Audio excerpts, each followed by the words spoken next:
Good morning, everyone. It's 8:30 this Lord's Day morning, and we are ready to have a little bit of consideration of this types and antitype discussion. And so today we're going to start down the list. What I have is a list that is in alphabetical order that I have adapted from a book by Dr. Kelly Carr called Christology 101, and I'm just going by this list, which is alphabetical. And so listing, we start with category of people who are types of Christ in the Old Testament. And so the first one on the list, beginning with A, is Aaron. Hello, Pennycraft. Glad you're here. So Aaron is our first example, and a couple of passages where the analogy is made, the type-antitype analogy. Hello, Crystal. We find in Hebrews 5, 4 through 6. Now, we're going to be going to Hebrews 5 here in just a little bit. There's also one in Hebrews 8, 1 through 6. We'll probably save that one for next time. Just kind of summing up, though, about Aaron and this comparison, and then we'll get into the passage there in Hebrews 5, and we're going to look at it a little bit today. This type, we shall see, is more by contrast than by comparison. Christ is the high priest of a new priesthood, and we have in Hebrews 5 and 4, as Aaron was appointed to his sacred office, Christ was appointed to his priesthood also, Hebrews 5, 5 and 6. And that part of that reading, as we'll notice also, gets into talking about Melchizedek, which we will not get into in detail today, but we will look at as we proceed in this consideration. When you go to the passage in Hebrews 8, verses 1 through 5, we see that Aaron was appointed to minister in the earthly sphere as Christ was appointed to the heavenly. I'm going to go ahead and go to that passage. We'll read that, but we're going to actually come back to Hebrews 5 and then kind of detail that passage in a little bit today. That's our goal. But looking at Hebrews, hello Jackie, hello Eric. Looking at Hebrews 8, 1 through 5 just now. Now the point in what we are saying is this. We have such a high priest, one who is seated at the right hand of the throne of the majesty in heaven, a minister in the holy places, in the true tent that the Lord set up, not man, for every high priest is appointed to offer gifts and sacrifices. Thus it is necessary for this priest also to have something to offer. Now, if he were on earth, he would not be a priest at all, since there are priests who offer gifts according to the law. They serve a copy and shadow of the heavenly things. And there's two of our words, copy and shadow, that we've discussed. They serve as a copy and shadow of the heavenly things. For when Moses was about to erect the tent, he was instructed by God, saying, "See that you make everything according to the pattern that was shown you on the mountain." But as it is, Christ has obtained a ministry that is as much more excellent than the old, as the covenant he mediates is better, since it is enacted on better promises. For that the first covenant, if it had been faultless, there would have been no occasion to look for a second. So that's the passage there in Hebrews 8. We will make some more reference to that, but our main focus today is going to be on the passage in Hebrews 5. So Aaron administered the old Mosaic covenant, while Moses ministered the new covenant. Aaron was appointed to offer sacrifices daily, while Christ offered himself once for all. And that statement is made in Hebrews 7, verse 27. Hebrews 7:27. where we read, "He has no need, like those high priests, to offer sacrifices daily, first for his own sins and then for those of the people, since he did this once for all when he offered up himself," which is really the summary statement. Hello, Edgar Merrihew, and hello, Rick Greenwood. The summary statement for what we would like to actually focus on today, which we find in Hebrews 5, verses 1 through 6, with a particular emphasis on verses 4 through 6. So let's go to that passage now, and I'm actually going to just read the whole passage, and then we'll come back and look at thoughts in that passage. So now, Hebrews 5, verses 1 through 6. "For every priest chosen from among men is appointed to act on behalf of men in relation to God, to offer gifts and sacrifices for sins. He can deal gently with the ignorant and wayward, since he himself is beset with weakness. Because of this, he is obligated to offer sacrifice for his own sins, just as he does for those of the people. And no one takes this honor for himself, but only when called by God, just as Aaron was. So also Christ did not exalt himself to be made a high priest, but was appointed by him who said to him, 'You are my son, today I have begotten you.' As he says also in another place, 'You are a priest forever, after the order of Melchizedek.'" All right, so let's consider the thoughts here in this passage for our session this morning. Hebrews 5, that was, verses 1 through 6. So, by way of introduction here to some thoughts. No angel with supernatural power could serve as a high priest.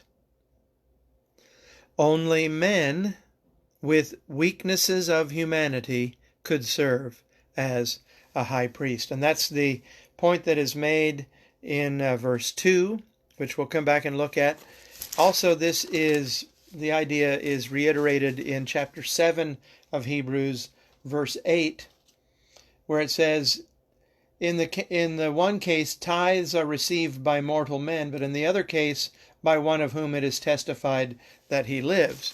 So the mortality, the humanity of the Levitical priest is what's being looked at. And so we're making this antitype comparison with Aaron and Christ today. So Aaron is the human, and much of this comparison is by way of contrast between the human high priest and our high priest Jesus. Deborah Bollinger, I see that you have joined us. Tiffany George, thank you. Anna is here. Jimmy is here. Thank you for joining. So, the position of high priest in the Levitical system was by appointment only. No man could legitimately appoint himself high priest. And the way that this is presented in the book of Hebrews, the writer is indicating this in the present tense as he talks about the Levitical priesthood. So what that tells us is that it was current practice at the time of the writing. So the writer is able to make use of a contrast here, a comparison with Christ when the Levitical priesthood was still standing. In other words, this was pre-70 AD with the fall of Jerusalem. This was post-33 AD, but pre-70 AD. So the Levitical system for the Jews was still in place, still functioning. And so the writer is making use of this to make the contrast. Now, it uses two different terms, things that this Levitical priest has to do. He has to offer gifts, and he has to offer sacrifices. Gifts would probably refer to the grain offerings and some of those other types of offerings in that category. Sacrifices clearly refers to the blood offering, that is the animal sacrifice. And if you want to look at a detailed accounting of all of those, you can go to the book of Leviticus and look at chapters 1 through 5, where those are elaborated upon. But we also have, and we probably noticed that word gifts is used also in chapter 8, verse 4. Now, if he were on earth, he would not be a priest at all, since there are priests who offer gifts according to the law. Also, verses 3 and 4 mention this. Every high priest is appointed to offer gifts and sacrifices. Thus, it is necessary for this priest to have something to offer. But then the way he says it in 4 kind of uses the word gifts to encapsulate all of those. The grain offerings, the blood offerings, all of these things together. They're combined. So 4 times actually they're combined like this, or putting them all together. We have from our reading in chapter 5 of Hebrews, verse 1. Then we have in chapter 8 of Hebrews, verse 3 and verse 4. Then we also have in chapter 9 of Hebrews, where it says, which is symbolic for the present age. And that's a statement talking again about all of those things that the priest had to do on behalf of himself and the people. So the idea here indicates a lack of distinction between the various offerings, so that we know that sins were being atoned for with all of those offerings. And that's what the Levitical priest had to do. Then getting back to chapter 5 of verse 2, we get the reason for this, or what this does for the priest after the order of Aaron. It says in verse 2 of chapter 5 of Hebrews, he can deal gently with the ignorant and wayward, since he himself is beset with weakness.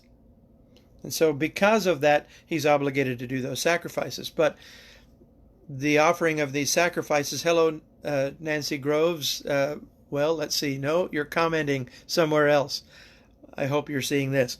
Okay, so this thing about having compassion or dealing gently with the ignorant, this is very important. This is the idea of a controlled but gentle attitude toward the spiritually ignorant and or wayward souls.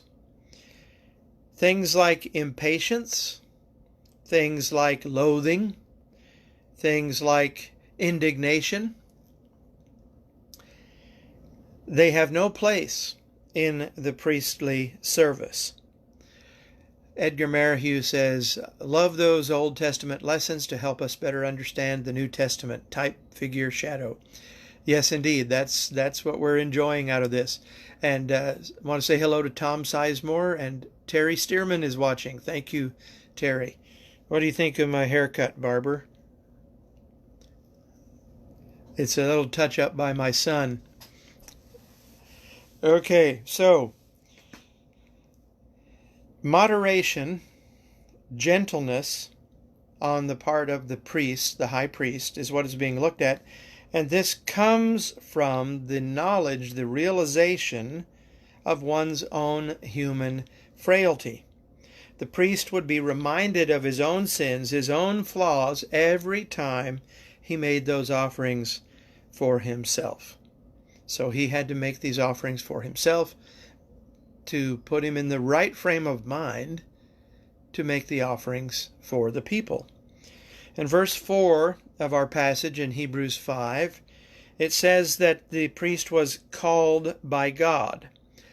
Well, just like I said, if you want a detailed account of the animal sacrifices, go back and take in Leviticus chapters 1 through 5 for this idea of the setting up of the priesthood under the law of Moses, and this phrase, called by God. Look at Exodus 28, that whole chapter, Numbers 16, especially verses 1 through 40, and 1 Samuel 16, 1 through 3. So Exodus 28, Numbers 16, 1 through 40, 1 Samuel 16, 1 through 3. Now I'll pause here for a moment. You might be jotting those down.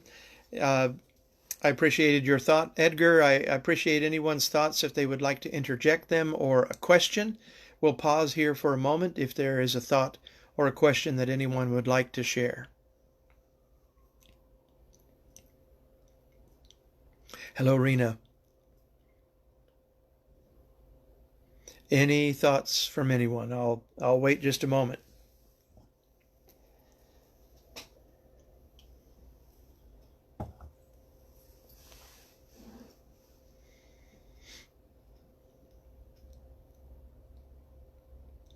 Okay, well, if anything comes to mind, please feel free to interject. I'm trying to watch the screen here as the thoughts come up. So just one more time on those references I just gave: Exodus 28, Numbers 16, 1 through 40, and 1 Samuel 16, 1 through 3. Okay, so then looking at our passage, looking at verses 5 and 6, and this is the part where Melchizedek gets mentioned in it. There's citations from some Psalms here, and this is what we're going to look at also. So also Christ did not exalt himself to be made a high priest, but was appointed by him who said to him, "You are my son, today I have begotten you." As he says also in another place, "You are a priest forever after the order of Melchizedek." Hello, Stephen McComber. We're glad you're here. So we just read there Hebrews 5 and 6. Now these are citations from a couple of Psalms, so let's go back and look at those. Let's go back to the book of Psalms. Psalms is where we were going to be reading yesterday in the daily reading, and I wasn't able to do that. Again, my apologies about that. Something came up, couldn't be avoided, needed to be dealt with.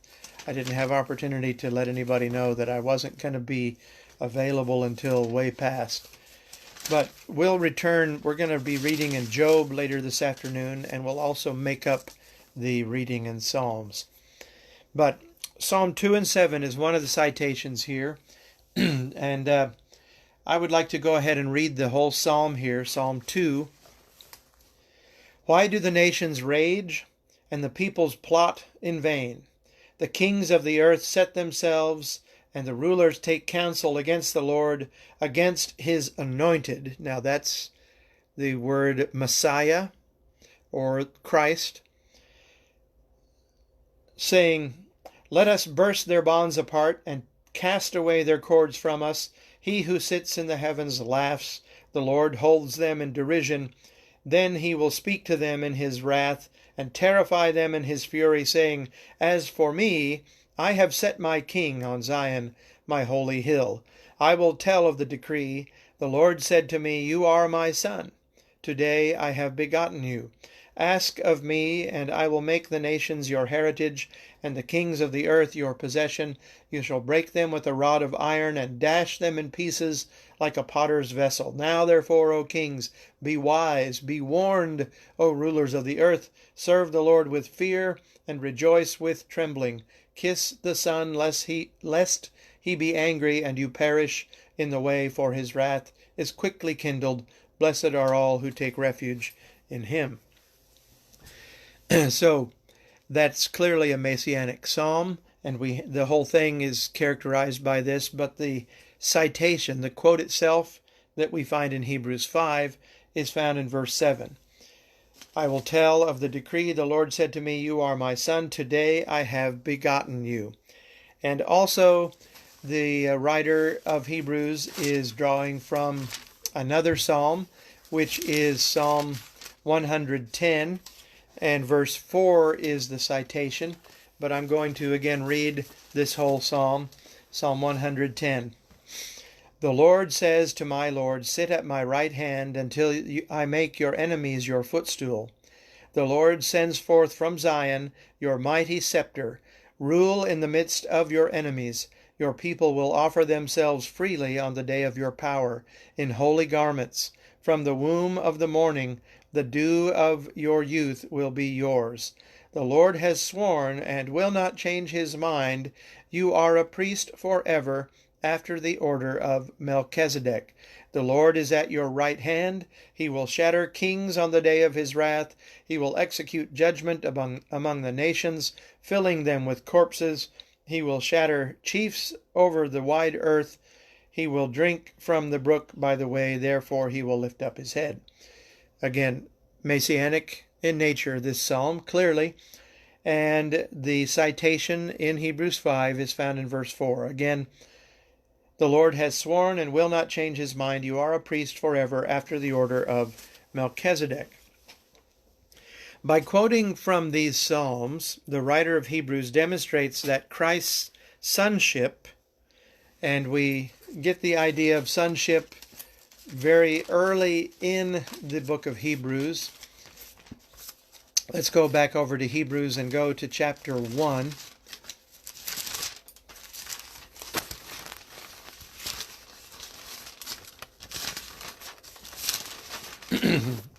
Hebrews chapter 1 and verse 5. For to which of the angels did God ever say, "You are my son, today I have begotten you"? Take into account along with this, keep your finger there in Hebrews. We're going to come right back to it. But go back. Let's pull in a passage from 2 Samuel.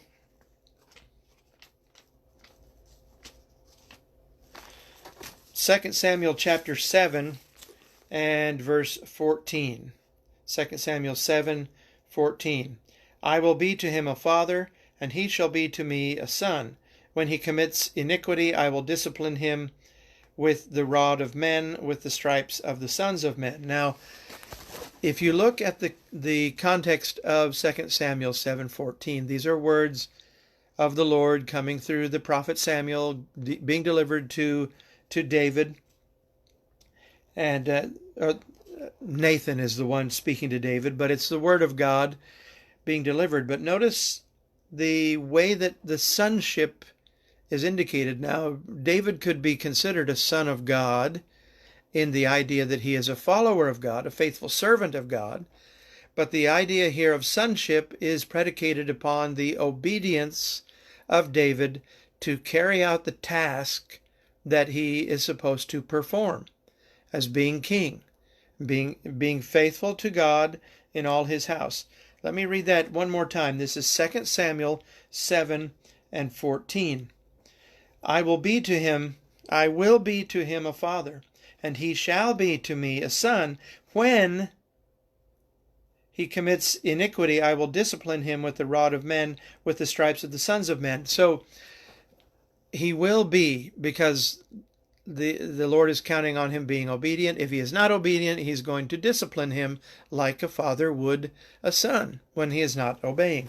But this idea of when sonship is officially being given or recognized, this is what we're talking about here. Christ's sonship is what we're looking at.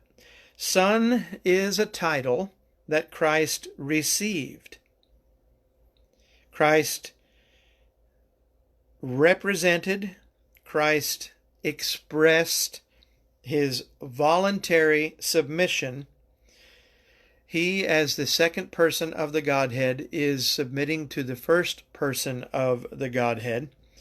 And why does he do this? Well, he does this for the purpose of fulfilling the program of redemption that was established in eternity. Here in Hebrews, hello Joe, here in Hebrews with this topic we're looking at, again we look at chapter 1 and verse 2.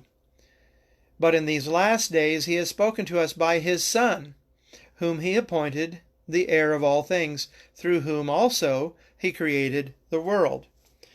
Verse 8 of this same chapter, but of the Son he says, your throne, O God, is forever and ever. The scepter of uprightness is the scepter of your kingdom.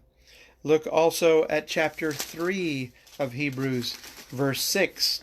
Chapter 3, verse 6. But Christ is faithful over God's house as a son, and we are his house if indeed we hold our confidence and our boasting in our hope. Hello, Darrell Davis. Also, as we have noted, chapter 5, verse 5. But in between, look at chapter 4, verse 14 of Hebrews. 4, verse 14. Since then we have a great high priest who has passed through the heavens, Jesus, the Son of God. Let us hold fast our confession. And again, verse 5 of chapter 5.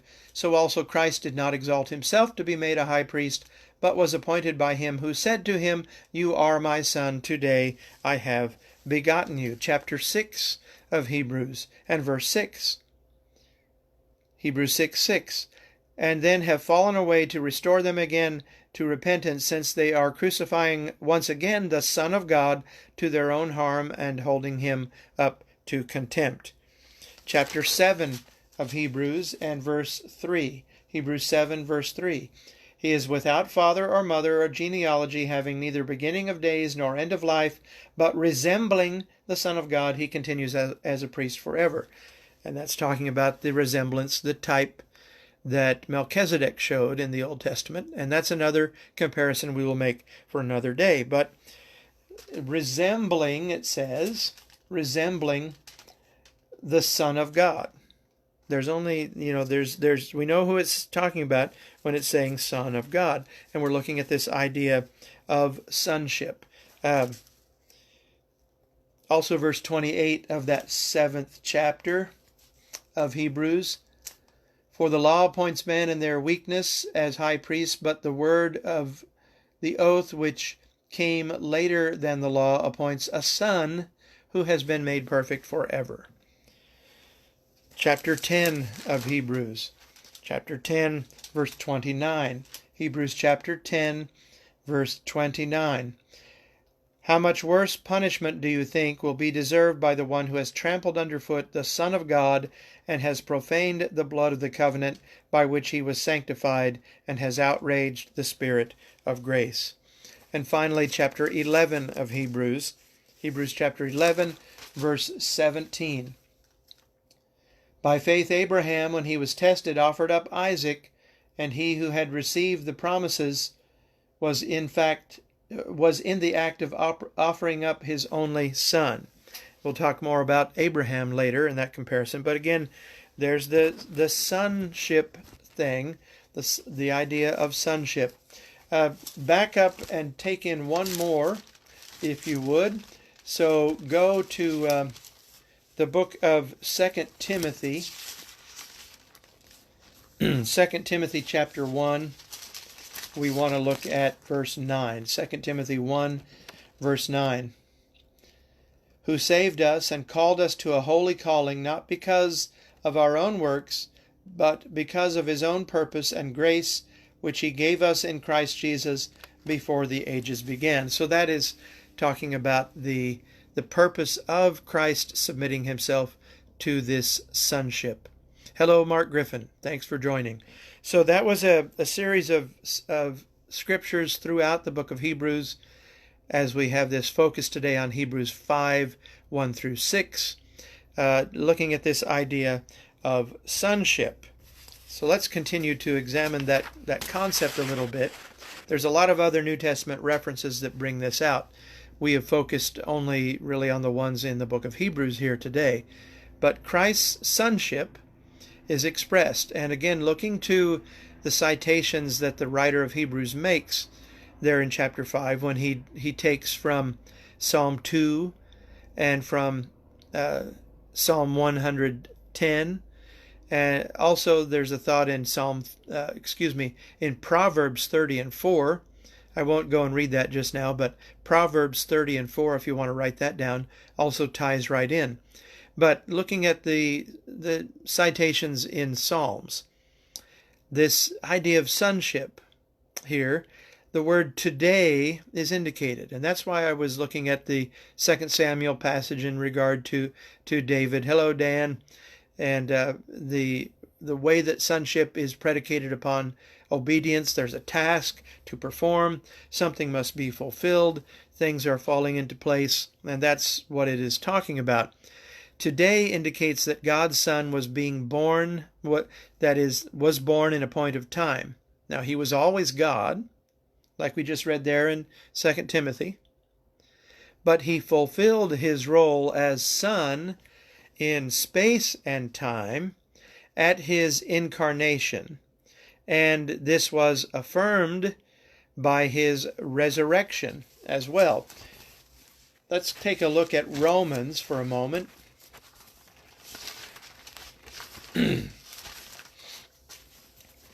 Romans chapter 1 and verse 4. Was declared to be the Son of God in power, according to the Spirit of holiness, by the resurrection from the dead, Jesus Christ our Lord. So we know from looking at the occurrences of that phrase, today, this is my beloved Son, today I have begotten him, hear ye him, all that. We have several times that comes up in the New Testament. But the culmination of everything, I mean, those words are spoken at his baptism.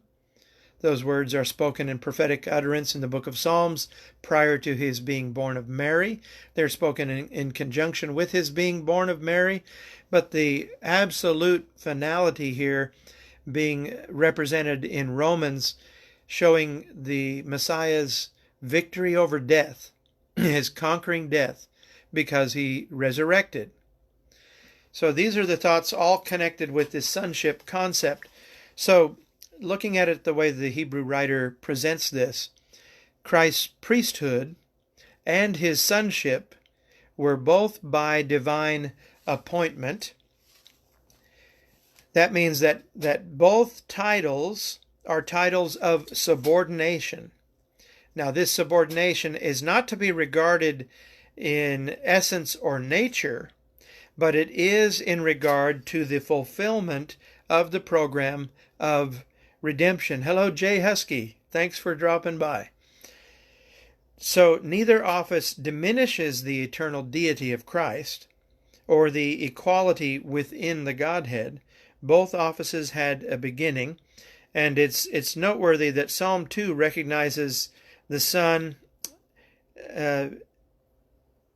as a king and as Messiah, and Christ is the king priest. And then, before we say a little bit more on that, some thoughts from the book of John. Let's go take in a couple of thoughts from the book of John. John chapter 8, first of all. John chapter 8 and verse 54. John 8:54, where Jesus says, "If I glorify myself, my glory is nothing. It is my Father who glorifies me, of whom you say he is our God," when he was having that conversation with the Pharisees and equating himself with the name I am, Yehovah, the name of God. He made that statement there in John 8:54. Let's go to John 10. Let's look at John 10, verse 30. John 10, verse 30.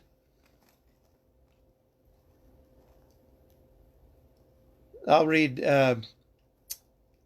29 and 30. "My Father who has given them to me is greater than all, and no one is able to snatch them out of the Father's hand. I and my Father are one." I and my Father are one. And also there in John, let's go to chapter 14. And we'll highlight verse 9 and verse 11. John 14, verse 9. Jesus said to him, "Have I been with you so long, and you still do not know me, Philip? Whoever has seen me has seen the Father. How can you say, 'Show us the Father'?" Verse 14, "If you ask of me anything in my name, I will do it." So these are the aspects of sonship and the idea of king, of priest, coming in with that. All of these things that Jesus submitted himself to on our behalf in order to obtain our salvation. Then finally, again, looking at Hebrews 5, verse 6 again. As he says also in another place, you are a priest forever after the order of Melchizedek. This is quoted from Psalm 110, verse 4. Hello, Robert Moody. You could look also at Hebrews 4:14 and just really continue on through that whole section. Hebrews 4:14 through 7:28 is all dealing with the same topic. And we'll expand more on this later when we look at the comparison with Melchizedek. But as king of Salem and priest of the Most High God, which titles we see were Melchizedek's as we look at Genesis 14:18 through 20, well, we see this idea showing forth in the semblance of, in the picture of Christ who was going to come. All right, now let's see. Yeah, we are about 6 minutes over where I would plan to stop. I try to keep this around 30 minutes for this spot here this morning. Cynthia, glad you dropped in. I will pause here just for a moment. Hello, Mary Carlock Branch. Just for a moment in case you want to make a comment or ask a question. Otherwise, we'll be wrapping this up here this morning.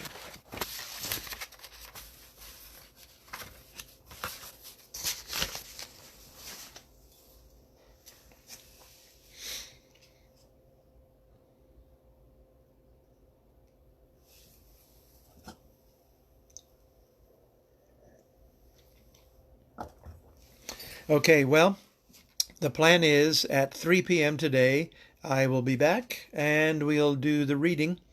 And we'll do the reading that's scheduled for today, and we will make up the reading that was scheduled for yesterday. All right. I love you. Thank you for participating in this. I wish you well this day. Be safe. Be careful. Trust God for everything. Great is the Lord and greatly to be praised. We thank him for his faithfulness. I wish you peace, and I will see you, Lord willing, later this afternoon. Thank you again. Bye-bye.